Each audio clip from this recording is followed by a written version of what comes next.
नमस्कार साहित्य रसिक हो, मी राजेंद्र भोसले.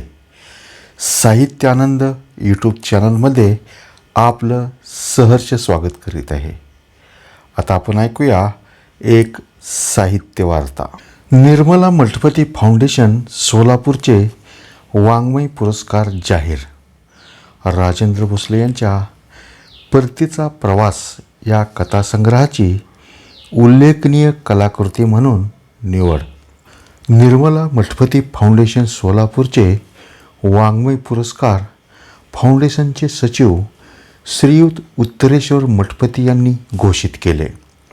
या पुरस्कारासाठी मुंबई, मराठवाडा, विदर्भ, खानदेश, पश्चिम महाराष्ट्र, कोकण अशा महाराष्ट्रातील विविध भागातून 115 साहित्यकृती प्राप्त झाल्या होत्या.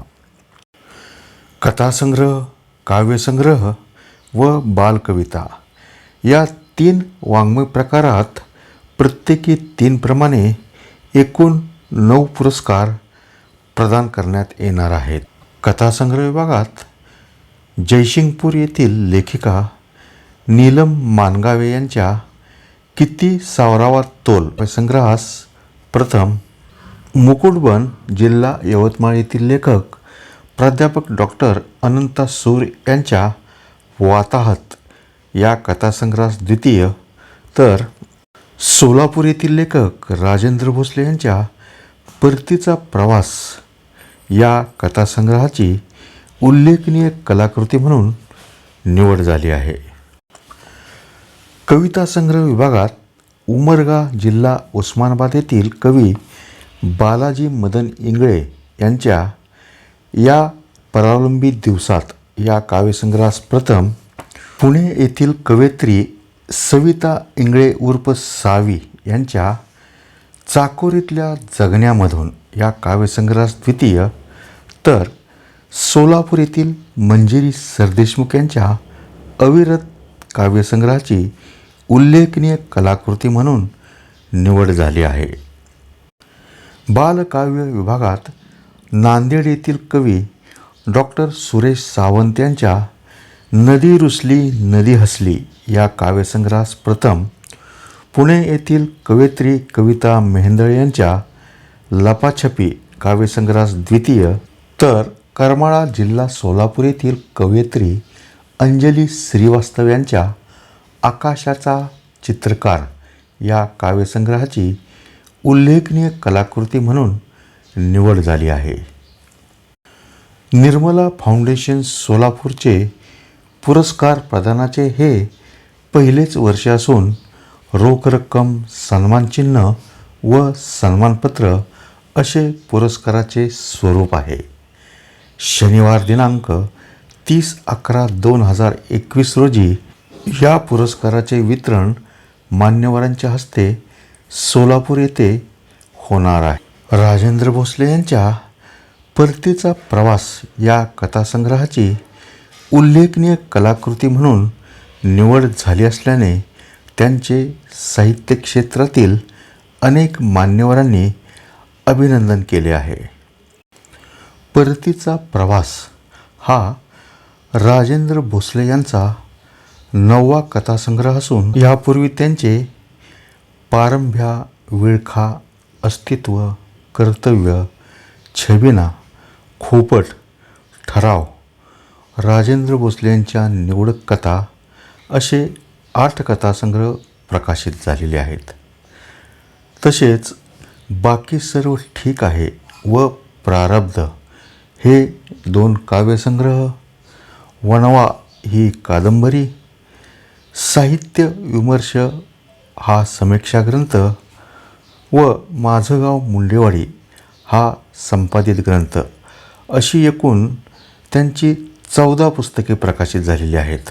परतीचा प्रवास या कथासंग्रहास त्यांना मिळालेला हा 3रा राज्यस्तरीय पुरस्कार असून त्यांच्या विविध साहित्यकृतींना आत्तापर्यंत 16 पुरस्कार प्राप्त झालेले आहेत.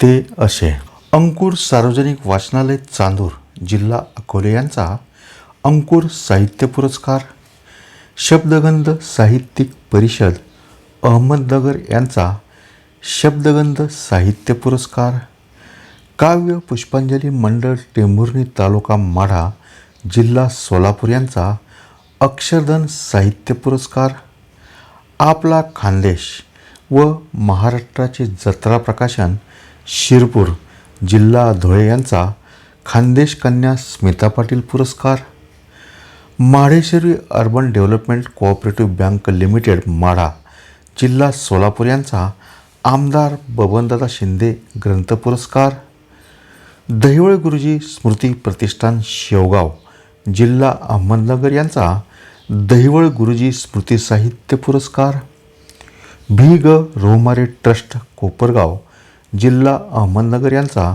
भी ग रोहमारे ग्रामीण साहित्य पुरस्कार, पद्मगंधा प्रतिष्ठान नागपूर यांचा राम बोंडे कथा पुरस्कार, सूर्योदय सर्वसमावेशक मंडळ जळगाव यांचा गिरजा कीर कथा वाङ्मय पुरस्कार, मनोरमा सोशल फाउंडेशन आयोजित Manorama multi-state cooperative credit society Solapur यांचा मनोरमा साहित्य पुरस्कार, डॉक्टर मिरदेव गायकवाड सार्वजनिक वाचनालय कोरेगाव जिल्हा सातारा यांचा नाह आपटे पुरस्कार, क्रांतिगुरू लहुजी साळवे राष्ट्रीय प्रतिष्ठान आदेगाव तालुका हिमायतनगर जिल्हा नांदेड यांचा अण्णाभाऊ साठे उत्कृष्ट वाङ्मय निर्मिती पुरस्कार, कोहिनूर फाउंडेशन मुंबईचा कोहिनूर उत्कृष्ट वाङ्मय पुरस्कार, न्यूजपेपर गंगाधर साहित्य परिषद कोल्हापूर यांचा साहित्यभूषण पुरस्कार, महाराष्ट्र साहित्य परिषद दामाजीनगर मंगळवेढा यांचा माला ढगे कथा वाङ्मय पुरस्कार व हा 16वा निर्मला फाउंडेशन सोलापूरचा कथासंग्रह विभागातला उल्लेखनीय साहित्यकृती पुरस्कार. राजेंद्र भोसले यांची कर्तव्य ही कविता औरंगाबादच्या डॉक्टर बाबासाहेब आंबेडकर विद्यापीठात BA भाग 2च्या अभ्यासक्रमात समाविष्ट होती.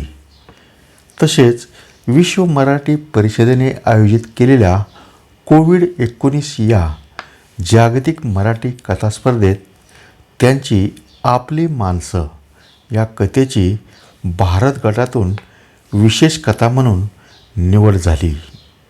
या विश्वस्तरीय स्पर्धेत जगभरातील 4,500 मराठी स्पर्धकांनी सहभाग नोंदवला होता.